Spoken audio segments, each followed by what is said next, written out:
बचाने के लिए ये अपने पैरालाइजिंग और कोशिकाएं नष्ट कर देने वाले जहर का इस्तेमाल करते हैं। और जब सामने सेक्रेटरी बर्ड जैसा बड़ा शिकारी हो तो हमला करना काफी जोखिम भरा हो सकता है और वार करने में समय भी लगता है, खासकर तब जब आपके सामने बड़ा शिकारी हो।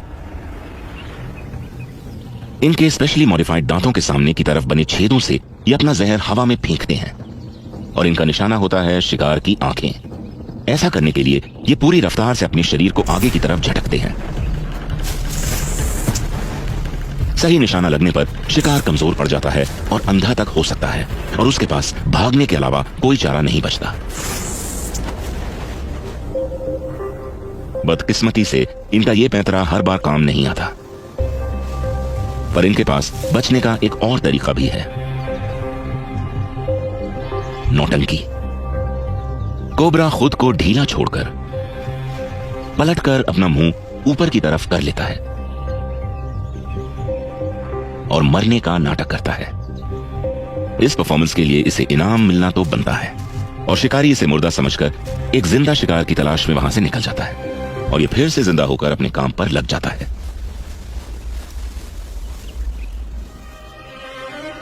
जहां रिंकल कोबराज ने जिंदा रहने का एक अनोखा तरीका खोज निकाला है, उनके एक बहुत ही करीबी रिश्तेदार ने जहर को हवा में फेंकने के खेल में महारत हासिल कर ली है। नॉर्थ की तरफ मोजाम्बिक में, जहां का आधे से ज्यादा हिस्सा घने जंगलों से घिरा हुआ है, एक ऐसे शिकारी का घर है जिसका निशाना कभी नहीं चूकता। वो है मोजाम्बिक स्पिटिंग कोबरा। ये शिकार के करीब पहुंचकर उन पर अचूक हमला करने में सक्षम होते हैं और इनके करीब आने वाले जानवर और इंसान दोनों ही खौफ खाते हैं। आज ये फीमेल शिकार की तलाश में है और इसे पास के एक मार्श फ्रॉग की गंध आ चुकी है, जो कि इसका पसंदीदा शिकार है। शिकार करते वक्त इसे सिर्फ शिकार पर ही नहीं बल्कि आसमान के जीवों पर भी नजर रखनी होगी। यहां रहने वाले मोंगूज सांपों का शिकार करने के लिए जाने जाते हैं। कोबरा अपने शिकार के पास पहुंच चुका है और यह शिकार आसान नहीं होगा। मेढक का पीछा करते करते ये मोंगूज के इलाके में पहुंच गई है और इस भूखे झुंड के लिए कोबरा किसी बड़ी दावत से कम नहीं है।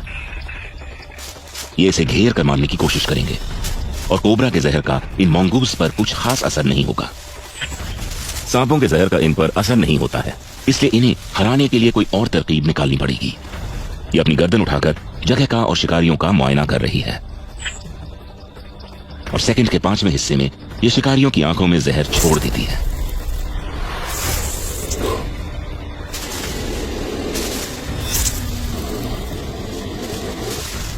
ये अपनी जहरीली ग्रंथियों को पोजीशन करके निशाना साधती है, जिससे इसे अपने शरीर को आगे फेंकने की जरूरत नहीं पड़ती। एक वक्त में 40 बार तक जहर फेंकने वाली ये कोबरा हमले को जारी रखती है और इसका निशाना है इसे परेशान करने वाली शिकारी की आंखें। निशाना लग गया। इसके जहर की बस एक बूंद के मोंगूज की आंखों में जाने से उसे जानलेवा दर्द हो रहा है और आखिरकार मोंगूज उसे अकेला छोड़ देता है और फिर मैदान साफ होते ही वो वापस शिकार पर लग जाती है। खुशकिस्मती से मार्श फ्रॉग ज्यादा दूर तक नहीं पहुंचा है। इसके चिकने स्केल्स इसकी चुपचाप शिकार की तरफ बढ़ने में मदद करते हैं। आखिरी सेकंड तक मेढक को उसकी मौजूदगी का एहसास नहीं होता।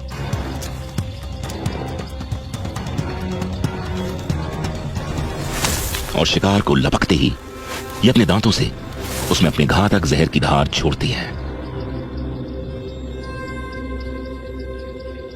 और फिर आराम से जहर को अपना काम करने देती है। अब वो अपने किए हुए शिकार का आनंद लेगी।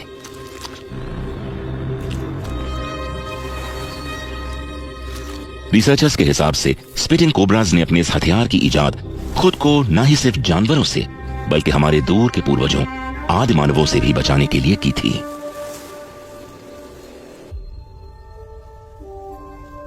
आज अफ्रीका की वाइल्ड लाइफ को सबसे ज्यादा खतरा इंसानों से है और इन सांपों को जिंदा रहने के लिए पहले से कहीं ज्यादा संघर्ष करना पड़ रहा है।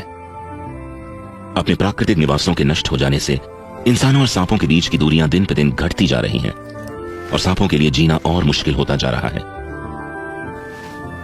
प्राकृतिक विनाश से अफ्रीका के सांपों की 20 से ज्यादा प्रजातियां आज खतरे में हैं और घटती जा रही हैं।